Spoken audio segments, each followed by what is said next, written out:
Hello students, welcome to my आपका educator channel. Last part I told you about the zygote. After the fusion of male gametes and female gametes to produce zygote. zygote के बाद embryo बनता है और जैसा कि मैंने आपको ये बताया था कि फ्लावरिंग प्लांट में पहले मेल गैमीट जो पोलर ग्रेन होते हैं वो स्टाइल से होते हुए एग ओव्यूल के पास जाते हैं, वहाँ जाकर के वो फ्यूजन होता है। Fusion is known as fertilisation. Male gametes and female gametes का जो फ्यूजन होता है उस फ्यूजन को हम फर्टिलाइजेशन कहते हैं। फर्टिलाइजेशन के बाद जाइगोट बनता है और जाइगोट से एम्ब्रियो बनता है। जैसा कि हमने बताया था फ्लावरिंग प्लांट का बता रहा हूँ, पहले पार्ट जो रह गया था उसमें जाइगोट देन एम्ब्रियो बनता है और एम्ब्रियो के बाद वो सीड फॉर्मेशन हो जाता है और उसके ऊपर ओव्यूल का कोट बन जाता है, कवरिंग हो जाती है उसकी, और रिपन फूड वो जो पक कर एक फ्रूट बन जाता है।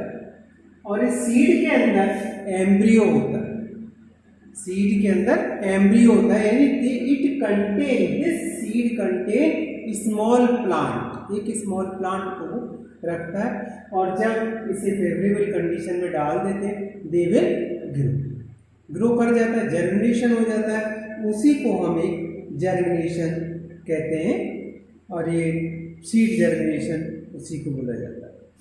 ये जो रिप्रोडक्शन था इन फ्लावरिंग प्लांट का, नाउ वो कल कुछ डिस्टर्बेंस की वजह से ऐसा रह गया था, मैंने आपको बता कंप्लीट कर दिया है जो फ्लावरिंग प्लांट में होता है। Today I am going to tell you about the reproduction in human being. Human being में रिप्रोडक्शन किस तरह होता है। पहली तो बात यह है कि हमें ये पता होना चाहिए कि देखो जब बेबी होता है तो उसके मिल्क टीथ आते हैं, बच्चा छोटा होता है फिर बड़ा होता है, फिर धीरे धीरे उसके मिल्क टीथ ब्रेक डाउन हो जाते हैं, फेल डाउन हो जाते हैं, परमानेंट टीथ आ जाते हैं। ऐसे ही प्राइमरी कैरेक्टर्स आते हैं और देन सेकेंडरी कैरेक्टर आते हैं। तो ह्यूमन बीइंग में एक स्टेज होती है जो स्टार्टिंग में प्राइमरी कैरेक्टर्स होते हैं, बच्चा इनोसेंट होता है और चाइल्ड स्टेज होती है। चाइल्ड स्टेज के बाद आती है एडolescence स्टेज। एडolescence स्टेज जो होती है वो 12 इयर्स के बाद स्टार्ट, 11 और 12 इयर्स के बाद, और मेल में 13-14 में आती है बॉयज़ में और फीमेल में 11-12 इयर्स के बाद स्टार्ट होती है। यहाँ से उनमें सेकेंडरी कैरेक्टर्स शुरू हो जाते हैं, उनमें डिफरेंट टाइप के कैरेक्टर्स स्टार्ट हो जाते हैं, उनकी फीलिंग्स चेंज हो जाती हैं। जैसे हम ये बात करते हैं कुछ तो कॉमन कैरेक्टर्स होते हैं मेल में और फीमेल में। मेल फीमेल में सेम कैरेक्टर्स होते हैं, उनकी हाइट ग्रो करती है, वेट बढ़ना शुरू हो जाता है और अपीयरेंस उनकी चेस्ट ब्रेस्ट बढ़ जाती है। तो इस तरह के जीनेटिकल पार्ट डार्क बन जाते हैं, उन पर थिन हेयर्स आने स्टार्ट हो जाते हैं। तो इस तरह से उनमें चेंजेस आते रहते हैं और जरूर आते हैं। ये इनकी जब ये एडolescence स्टेट होती है उसकी हम देखें तो काफ़ी चेंजेस आते हैं। ये तो कॉमन कैरेक्टरिस्टिक्स थे जो change in male, change in boys में जो चेंज होते हैं उनकी बॉयज़ की मॉस्टिस आती हैं, मूछें आ जाती हैं, हेयर पार्ट आर्म पिट पर हेयर आ जाते हैं, ब्रेस्ट चेस्ट जो होती है ब्रॉड हो जाती है और जो साउंड होती है वोकल साउंड होती है वो भी क्रैक हो जाती है और इस तरह के चेंजेस होते हैं। उनका जो पेनिस होता है उसमें इरेक्शन आता है इन ए डे, वन टाइम तो होता ही है, एक दिन में एक बार इरेक्शन जरूर आता है। तो इस तरह के चेंजेस मेल में आते हैं। Then change in female, change in girl, girl में जो चेंजेज आते हैं वो भी वही होते हैं, ब्रेस्ट बड़ी हो जाती है, मेमोरी ग्लैंड की वजह से उनमें चेंजेज आ जाते हैं, उनके भी आर्मपिट पर एयर आने शुरू हो जाते हैं, पिंपल्स आने शुरू हो जाते हैं, दोनों में ही पिंपल्स आते हैं, मेल में भी फीमेल में पिंपल्स क्रिएट हो जाते हैं। That is the beginning of the teenage age and that beginning is known as puberty. इसको हम प्यूबर्टी एज कहते हैं। प्यूबर्टी, प्यूबर्टी क्या होती है? Starting period of adolescence. Adolescence का जो स्टार्टिंग पीरियड होता है उसे प्यूबर्टी एज कहते हैं। अब हम देखते हैं कि जब काफ़ी चेंजेस आते हैं मेल्स में और फीमेल्स में, इनकी फीलिंग्स में भी चेंज आते हैं।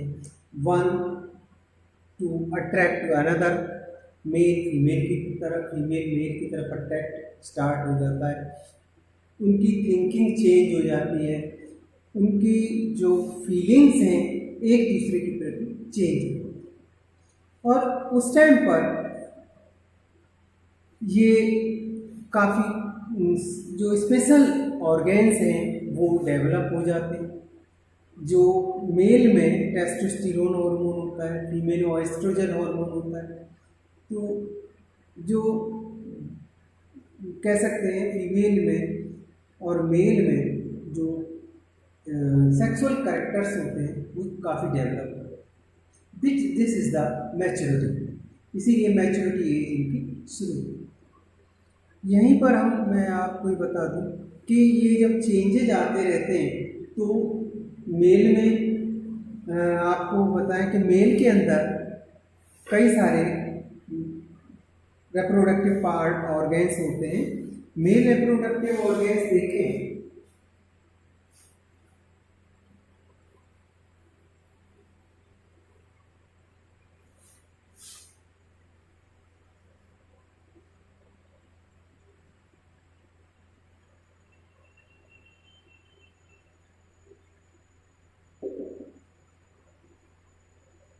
मेल रिप्रोडक्टिव ऑर्गेन में टेस्टिस,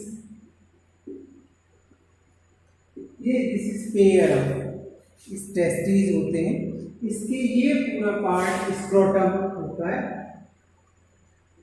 स्क्रोटम होता है जो इसके जिसके अंदर वो टेस्टिस होते हैं। नेक्स्ट वेस्ट डिफरेंस होता है, वेस्ट डिफरेंस होता है। वेस्ट डिफरेंस के साथ इसमें ureter, seminal vesicle,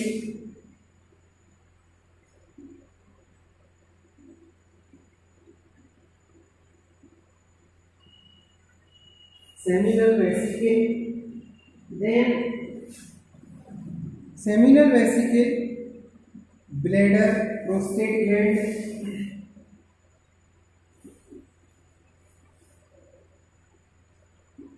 prostate gland, penile ureter.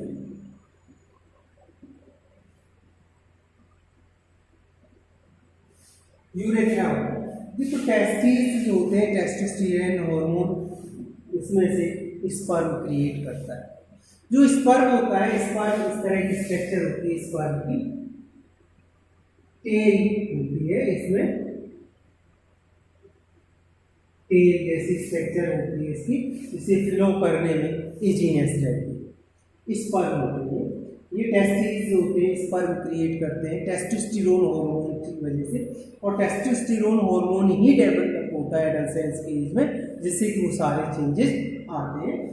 Female में मैं आपको कहूँ ये स्क्रोटम पार्ट जो होता है आउटसाइड ऑफ बॉडी होता है, क्योंकि जो टेस्टोस्टेरोन हार्मोन होता है जो स्पर्म क्रिएट करता है उसके लिए lower temperature than the body temperature, body temperature से स्पर्म फॉर्मेशन के लिए लोअर टेम्परेचर की जरूरत होती है।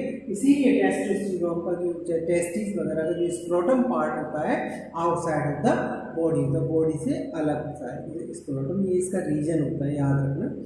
और इसके बाद इसमें बेस डिफरेंस होता है, यूरेटर पार्ट होता है, सेमिनल वेसिकल होता है, ब्लैडर होता है, प्रोस्टेट ग्लैंड होती है, पेनिस और यूरेथ्रा। पेनिस एक ऐसा पार्ट होता है जिसे यूरिन और स्पर्म दोनों पास आउट होते हैं। इसमें ये है कि जब जब टेस्टिस से स्क्रोटम वो जाता है, ये स्पर्म जाते हैं तो बेस डिफरेंस से होते हुए सेमिनल वेसिकल के पास पहुंचते। सेमिनल वेसिकल जो होती है वो और प्रोस्टेट ग्लैंड और सेमिनल वेसिकल उसको फ्लूइड शेप में चेंज करते हैं, फ्लूइड बना देते हैं। नाउ इन्हें फ्लूइड से क्या होता है कि ट्रांसपोर्ट होने में इजीनेस रहती है, ट्रांसपोर्ट इजीली होता है और यूरेथ्रा के थ्रू यानी पेनिस के यूरेथ्रा के थ्रू वो पास आउट हो जाते हैं। That is the process and male reproductive system. Female reproductive system होता है। Now tell me about the female reproductive system.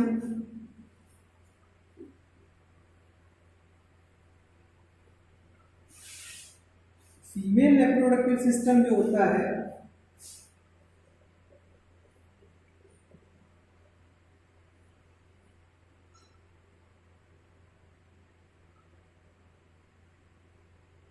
Female reproductive system में भी कई पार्ट होते हैं। एक तो होता है ओविडक्ट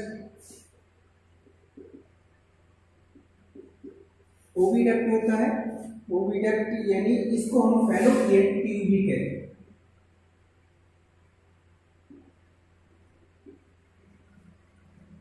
क्या होता है? फैलोपियन ट्यूब, ओवरी, यूट्रस,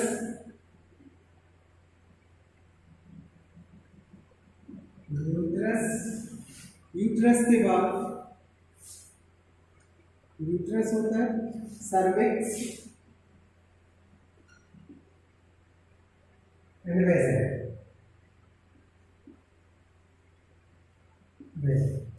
अब इसमें एक होता है मेन, इसका जो पार्ट होता है कि जब स्पर्म ये फैलोपियन ट्यूब जो होती है ये एग प्रोड्यूस करती है, ओवरी के अंदर एग प्रोड्यूस होता है, जो न्यू एग बनना स्टार्ट होता है फैलोपियन ट्यूब में स्टार्ट होता है।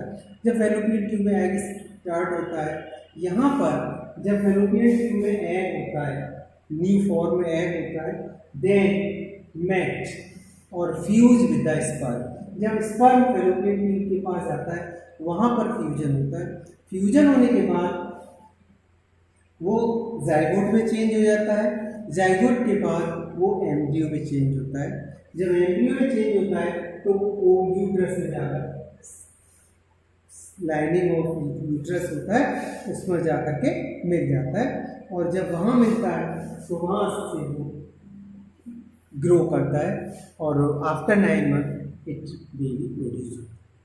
तो वो इसमें क्या होता है कि जो फीमेल होते हैं, फीमेल के अंदर ओएस्ट्रोजन हार्मोन होता है। ऑस्ट्रोजन हार्मोन का काम है कि वो female reproductive part, female sexual character को क्रिएट करता है। उस टाइम पर ये जब वो एम्ब्रियो बनता है तो यूट्रस की लाइनिंग से एक प्लेसेंटा होता है। प्लेसेंटा होता है, प्लेसेंटा जो होता है, ये जो एम्ब्रियो होता है वो मदर यूट्रस से अटैच रहता है। डिस्क लाइक स्ट्रक्चर है, ऐसे डिस्क लाइक स्ट्रक्चर होती है तो अटैच रहता है, और जब अटैच होता है वो अटैचमेंट वो ब्लड सर्कुलेशन पास आउट करता रहता है। वो मदर की वही उसी प्लेसेंटा के थ्रू एक्सक्रेशन, रेस्पिरेशन, ये दोनों प्रोसेस मदर से वो करता रहता है जो बेबी होता है इन द यूट्रस, और वो जब तक करता है अप टू 9 मंथ। जब वो मैच्योर हो जाता है वो प्लेसेंटा डिटैच हो जाता है और बेबी बॉर्न हो जाता है। ये एक प्रोसेस होती है जो बहुत ही इम्पोर्टेंट पार्ट प्ले करता है। वो प्लेसेंटा होता है जो मदर और बेबी के बीच में कनेक्ट रहता है, वही ज्वाइनिंग करके रहता है।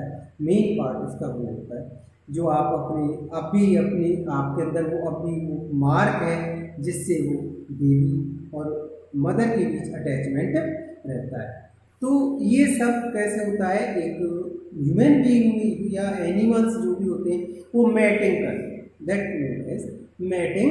मेल फीमेल के जो यूनिक इंटरकोर्स जो करते हैं उस प्रोसेस को मैटिंग कहते हैं। उस मैटिंग से वो जो स्पर्म होते हैं वो वैजाना में इंटर ट्रांसफ्यूज कर देते हैं, वो फिर ये सारी प्रोसेस होती है। तो ये इस तरह की ये प्रोसेस चलती रहती है और लाइफ आगे बढ़ती रहती है। ये प्लेसेंटा न्यूट्रिशन करता रहता है बेबी का।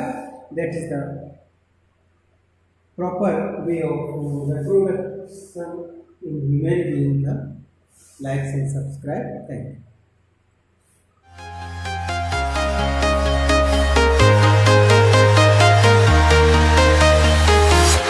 I'm walking alone, the streets are empty.